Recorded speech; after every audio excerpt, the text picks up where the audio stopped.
किस तरह से बड़ी धर्म प्रभावना के साथ कार्यक्रम संपन्न हो रहा था।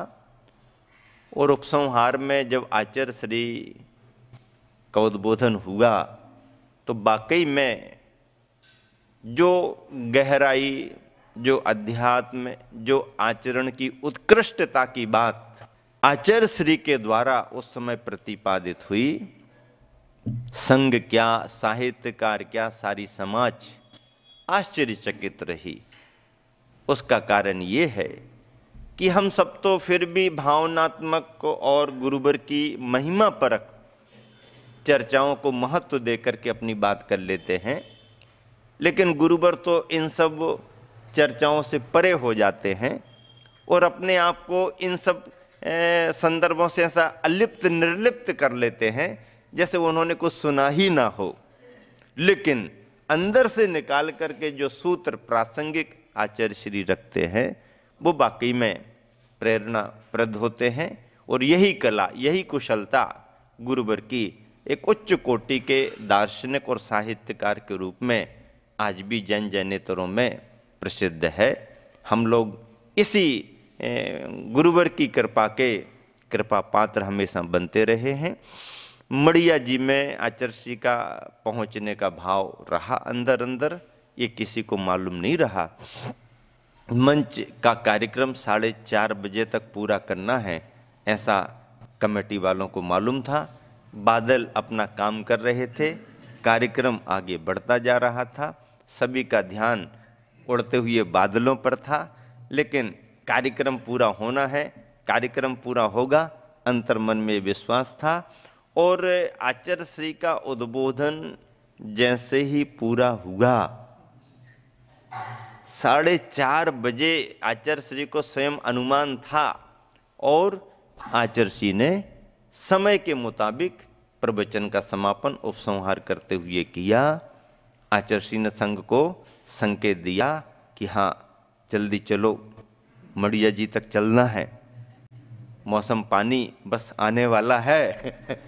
और मैं सच बता रहा हूं, आचार्य श्री मंच से उठते उठते कह रहे हैं कि जल्दी चलो, मड़िया जी तक पहुंचना है।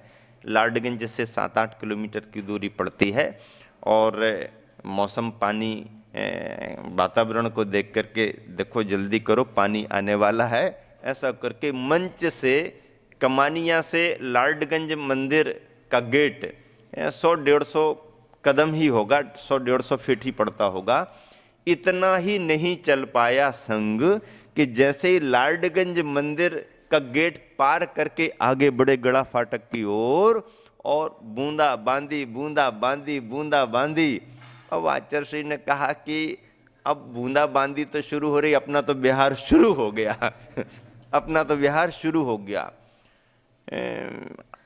क्या आधा फरलांग चले होंगे और जो रुका हुआ पानी शुरू हुआ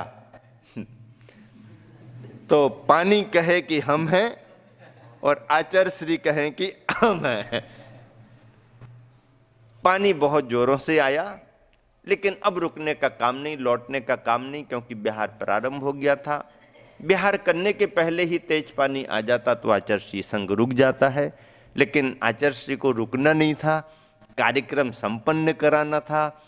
पानी चाह रहा था कि आचार्य श्री को रोकेंगे, लेकिन पानी रुक सकता है पर आचार्य श्री यदि तय कर लें तो फिर रुकने वाले नहीं। 4:30 बजे तक कार्यक्रम संपन्न करके संघ आगे बढ़ गया। बारिश हुई, आगे बढ़ता गया और गर्मी का समय तो रहता ही है, समाज बंधु भी साथ चल रहे थे, रास्ते सभी परिचित थे। मड़िया जी में पहुंच गए। मड़िया जी में पहुंचना हुआ कि पानी का भी तो आचार्य श्री कहते हैं तो परीक्षा लेने के लिए आता है? किसका मन कमजोर होता है, निकल आए तो निकल आए, आचार्य श्री ऐसा कहते हैं। इस तरह से मड़िया जी में प्रवेश हुआ। चतुर्मास की तैयारियां शुरू हुई। चतुर्मास बड़े भक्ति भावों से स्थापित हुआ।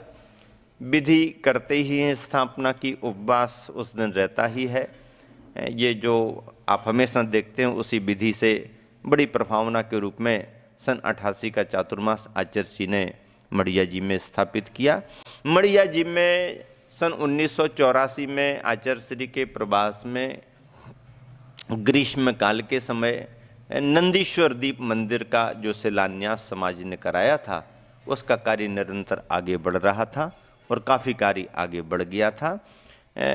समाज के मन में भावना थी कि शीघ्र कार्य संपन्न हो, ताकि इस मंदिर का भी अच्छे से अच्छा कार्यक्रम आचार्य श्री के सानिध्य में हो, लेकिन काम बड़ा था, समय लग रहा था। चातुर्मास में बहुत अच्छी प्रगति हुई, अनेक प्रवचन भी वहीं उस नंदीश्वर मंदिर के नीचे हॉल में हुए। एक बहुत प्रेरक प्रवचन आचार्य श्री का मुझे अभी भी याद है। बहुत सारे विद्वान थे, क्षुल्लक गणेश प्रसाद जी वर्णी बुंदेलखंड के एक बहुत अच्छे साधक, जैनेतर समाज से निकल कर के आए थे, जैन धर्म को स्वीकार किया था। उनका नाम काफ़ी है विद्वानों के रूप में भी, क्षुल्लक जी के रूप में समाज को बहुत बड़ा योगदान उनका रहा है। तो उनका कोई कार्यक्रम उस समय निमित्त बना था, या तो उनकी संलेखना का कोई संदर्भ हो या कोई ऐसा संदर्भ था, जो भी रहा हो। बहुत सारे विद्वान मड़िया जी में उपस्थित, क्योंकि पंडित पन्नालाल जी साहित्याचार्य वहीं पर गुरुकुल में ब्रह्मचारियों को अपना समय देते थे, अध्ययन कराते थे, और उनका प्रवास रहना भी वहीं था। ऐसा कोई कार्यक्रम था। बहुत सारे विद्वान जो वर्णी जी से जुड़े हुए स्यादबाद महाविद्यालय बनारस के विद्वान थे, वो सभी उपस्थित थे। सभी ने अपने अपने भाव वर्णी जी के प्रति रखे, संस्थाओं के प्रति रखे, समाज के प्रति रखे। आचार्य श्री का प्रवचन हुआ। आचार्य श्री ने अपने प्रवचन में सभी चर्चाओं का समाधान करते हुए प्रेरणा देते एक विषय बहुत अच्छा रखा कि आप लोग वर्णी जी की बात करते हो, तो आप केवल वर्णी संस्था को महत्व देते हो या वर्णी परंपरा भी कुछ आपके ध्यान में है? जितनी चर्चा आप लोगों ने की है, केवल वर्णी जी को लेकर के संस्थाओं की ही चर्चा की है। मतलब वर्णी जी केवल आपको संस्था के रूप में ही दिखाई दे रहे। मैं कहना चाहता हूं विद्वानों से कि वर्णी को केवल संस्था के रूप में मत देखिएगा। वर्णी जी ने अपना जीवन कैसा बनाया, वर्णी जी की उस परंपरा पर विचार करिए, और कम से कम पिच्छेधारी नहीं बन सकते हो तो अपने विद्वत जीवन में व्रती तो बनो। व्रती बनना ही चाहिए विद्वान के लिए। ऐसी प्रेरणा दी तो विद्वानों के तो बड़ी बड़ी बातें कर रहे थे, लेकिन आचार्य श्री ने कैसा मार्गदर्शन दिया विद्वानों को कि ठीक है, ये संस्था वो संस्था, विद्वान काम कर रहे हैं, वर्णी जी ने आशीर्वाद दिया, सब अच्छा है, लेकिन इतनी विद्वताएं होने के बाद भी एक भी विद्वान वर्णी जी की उस परंपरा में नहीं आया कि अपने जीवन में पिच्छी धारण करने का भाव करे। तो वर्णी जी के प्रति तुम्हारी कृतज्ञता क्या होगी? आचार्य श्री का अभिप्राय था कि वर्णी जी को यदि आपने अपना आदर्श माना है तो उन्होंने दीक्षा ली, उन्होंने संलेखना की, अंत में निर्ग्रंथ जैसी अवस्था प्राप्त की ईसरी में, तो वर्णी जी का कुछ जीवन अपने जीवन में स्वीकार तो करो। आज भी वो प्रवचन मानस में घूमता है और विद्वानों के लिए सोचने को मजबूर किया। आचार्य श्री के चतुर्मास में अनेक कार्यक्रम प्रभावनापूर्ण संपन्न हुए। उपसंहार में पिच्छी परिवर्तन का बड़ा कार्यक्रम संपन्न किया गया। उसी में जो मूक माटी लेखन का कार्य मड़िया जी से ही प्रारंभ हुआ था और आगे बढ़ते बढ़ते विभिन्न ग्राम नगरों क्षेत्रों में लेखन कार्य आगे बढ़ते बढ़ते नैनागिरी गजरत पंच कल्याणक महोत्सव के समय उसका लेखन का समापन हुआ। फिर बाद में संपादन आदि कार्य होते होते भारतीय ज्ञानपीठ वालों ने उसे प्रकाशित करने की भावना प्रकट की और साहू अशोक कुमार जी जब 1987 थुवोंजी क्षेत्र पर तीर्थक्षेत्र कमेटी के अध्यक्ष के रूप में अधिवेशन में उपस्थित हुए थे, उन्होंने गुरुवर को निवेदन किया था, गुरुदेव ये दुर्लभ ग्रंथ हमारे ज्ञानपीठ संस्थान से प्रकाशित होगा। ज्ञानपीठ संस्थान में दो मतलब प्रकाशन के विभाग हैं। एक मूर्ति देवी ग्रंथमाला जिसमें से जैन ग्रंथ जो सिद्धांत ग्रंथ और अपने जैन ग्रंथ मुख्य हैं वो प्रकाशित होते हैं, और एक दूसरे विभाग में लोकोदय ग्रंथमाला है, जिसमें जैन जैनेतरों के साहित्यिक ग्रंथ उपलब्ध होते हैं, जिनका साहित्यिक रूप में आकलन होता है। तो मूक माटी के लिए उन्होंने लोकोदय ग्रंथमाला से इसलिए प्रकाशित किया कि जैन जैनेतरों के लिए वो ज़्यादा उपयोगी होगी। प्रकाशित करके प्रथम प्रति भेंट करने के रूप में, उसका लोकार्पण कार्य कराने के रूप में एल.सी. जैन भारतीय ज्ञानपीठ के निदेशक लक्ष्मीचंद जी जैन मड़िया जी जबलपुर में आए थे पिछी परिवर्तन कार्यक्रम में, और उन्होंने मूक माटी महाकाव्य जो प्रकाशित हुआ था भारतीय ज्ञानपीठ से, उसका विमोचन करा के लोकार्पण जैसा एक कार्य संपन्न कराया और संघ के लिए प्रतियां भेंट की। मतलब मड़िया जी 84 से प्रारंभ हुआ लेखन और 88 में मूक माटी के रूप में मड़िया जी में ही गुरुवर के कर कमलों में कृति समर्पित की गई। चातुर्मास संपन्न होते ही, पिछी परिवर्तन का कार्य संपन्न होते ही आचार्य ने पुनः विहार किया, और पनागर वही शीतकालीन क्षेत्र जो आचार्य को पसंद आ गया था, पुनः शीतकालीन प्रवास आचार्य ने पनागर को दिया। स्वाध्याय वगैरह अच्छा चला, और एक दिन ऐसा आया कि सामयिक के बाद आचार्य का संकेत मेरे पास पहुंचा कि कोई महाराज जी आए और उन्होंने कहा कि आचार्य आपको बुला रहे। अच्छा, क्या बात है, अभी तो कोई प्रवचन वगैरह नहीं, रविवार भी नहीं, कुछ होगा। पहुंच गए। आचार्य शांत अकेले कक्ष में बैठे थे। हमारे पहुंचते साथ मैंने जैसे ही नमस्ते किया तो हंसने लगे तो समझ में आता है कि कोई सामान्य बात ही होगी। फिर भूमिका बनाते हुए कहते हैं कि देखो शीतकालीन प्रवास तो यहाँ पर हो गया है, और उस समय संघ में चतुर्मास संपन्न करके मुनिराज योग सागर जी और क्षमा सागर जी भी पनागर आए हुए थे, वो भी संघ में स्वाध्याय में सम्मिलित हुए। कुछ समय बाद आचार्य ने ऐसे ही बुला करके कहा कि शीतकालीन प्रवास तो हो ही रहा है, थोड़ा सा एक ऐसा कार्य देखना है। ऐसा कार्य देखना मन में आया, कैसा कार्य देखना? बोले वो ऐसा है कि वो देवरी केसली वगैरह जो है ना, उसके पास में टड़ा भी है ना। हमने कहा हाँ चर्ची टड़ा है ना, नन्ही देवरी के पास में ही टड़ा है, केसली के पास टड़ा पड़ता है। तो बोले हाँ वही तो मैं कहना चाहता, वहां पर पंचकल्याण गजरत का आयोजन है। हमने कहा हाँ चर्ची, और आपका बिहार होगा तो उस तरफ बहुत अच्छा रहेगा। बोले नहीं नहीं सुनो तो आगे सुनो तो क्या है चर्ची? बोले वो देखो ऐसा है कि अभी हमारा तो उस तरफ जाना होगा नहीं, क्षमा सागर जी महाराज जी को संकेत दे रहे हैं कि टड़ा का पंच कल्याणक संपन्न कराने को जाना है, और उनके साथ में आपको भी जाना है। तो चौंक गया। मैंने कहा क्या चर्ची, हम तो आपके साथ ही रहेंगे। नहीं नहीं ऐसा थोड़ी, पंच कल्याणक के लिए भेज रहे हैं। पंच कल्याण उस इलाके में बहुत लोग इकट्ठे होंगे और आपका इलाका परिचित है, ऐसा आचार्य मानस बनाने के लिए। हाँ आचार्य क्षमा सागर जी और भी महाराज जी को भेज दो, हमारा तो हम तो आपके पास ही रहे।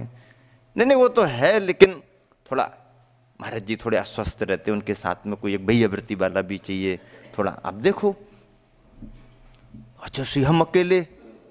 हाँ दोनों जन चले जाओ। तो हमने कहा आचार्य और भी महाराज जियों को भेजो किसको भेजें? तो हमने कहा आचार्य आप जिसको भेजो। किसको भेजें? तो हमने कहा आचार्य हमारे को भेज रहे कि उस इलाके में तो स्वभाव सागर जी भी तो उसी इलाके के, उनको भी भेजो ऐसा कहा हमने। तो आचार्य हाँ हाँ आप बात कर लो उनसे, आप बात कर लो। ठीक है आचार्य, और भी कोई आप बात तो करो, कोई एक आध दो और जाए तो आप बात करो। स्वभाव सागर जी के पास हम गए। महाराज जी चलो। कहाँ चले? बिहार करना है, टड़ा में पंच कल्याणक है, आचार्य का संकेत मिला है। अरे नहीं भैया, हम नहीं जाते वहां पर। नहीं नहीं, चलना है, आचार्य श्री का आशीर्वाद है, क्या करेंगे अपन चल के वहां पर, यहीं अच्छे हैं अपन तो। आचार्य श्री ने संकेत तो दिया है और आपका नाम आ गया है। आचार्य श्री ने हमारा नाम दिया, नाम तो हमने लिया है, लेकिन आचार्य श्री ने कहा है कि बात तो कर लो उनसे। अरे यार, आपने हमारा नाम काहे को ले दिया? चलो तो फिर आचार्य श्री को क्या कह दें? आचार्य श्री को क्या कह दें, मना नहीं कर सकते हैं। तो हमने कहा फिर आचार्य श्री को कह देते हैं कि महाराज जी, नहीं नहीं हम ही चलते हैं। चलो, ले गए। क्यों स्वभाव सागर जी? आचार्य श्री महाराज जी क्या कह रहे, विहार करना है, हमने थोड़ी कहा है। तो हाँ, हम भी नहीं चाहते, लेकिन ये कह रहा है कि स्वभाव सागर जी को भी ले जाएंगे। तो आचार्य श्री फिर क्या करना? नहीं नहीं, अनुकूलता हो तो करो विहार, पंच कल्याण के बड़ा कार्यक्रम समाज अपेक्षा रखती है, कोई ना कोई संग जाना चाहिए, सूर्य मंत्र देना पड़ते हैं। फिर ऐसी चर्चा होते होते आगे पीछे निर्भय सागर जी से भी, निर्भय सागर पूछने लगे कि कुछ बिहार यार का चल रहा क्या? तो हमने कहा क्यों, आपको भी चलना क्या? नहीं, बोले नहीं, चर्चा चल रही कि कोई बिहार वगैरह होना है, टड़ा वगैरह के लिए। हाँ होना है। कि चलो महाराज जी, पंच कल्याण कराने के लिए चलते हैं। अरे बोले आचार्य श्री से ऐसा थोड़ी, हम पूछे लेते हैं। आचार्य श्री निर्भय सागर जी को भी ले जाए, हाँ उनसे पूछ लो। ऐसा करके 4 महाराज जियों को आचार्य श्री ने, क्षमा सागर जी हमारे लिए, स्वभाव सागर, निर्भय सागर जी। बोले देखो हाँ बढ़िया है ना, अब 1 2 क्या 4 हो गए ना, हाँ करो विहार अच्छे से। हालांकि इच्छा तो किसी की भी नहीं होती है, सभी चाहते आचार्य श्री के पास रहें, लेकिन अंदर से आचार्य श्री के भावों को समझते हुए ये भी समझ लेते हैं कि समाज को आवश्यकताएं होती हैं, और आचार्य श्री स्वयं जब अपनी तरफ से संकेत दे रहे हैं, आशीर्वाद दे रहे हैं, तो फिर अपना कर्तव्य भी बनता है। और इस तरह हम चारों महाराज जियों ने विहार किया। टड़ा धीरे धीरे विहार करते हुए पहुँचे। सर्दियों का समय था, वहाँ पर भी पहले से कुछ महाराज जी वगैरह विराजमान थे। दोनों संघों ने मिलकर के बहुत अच्छे तरीके से पंचकल्याणक संपन्न कराया।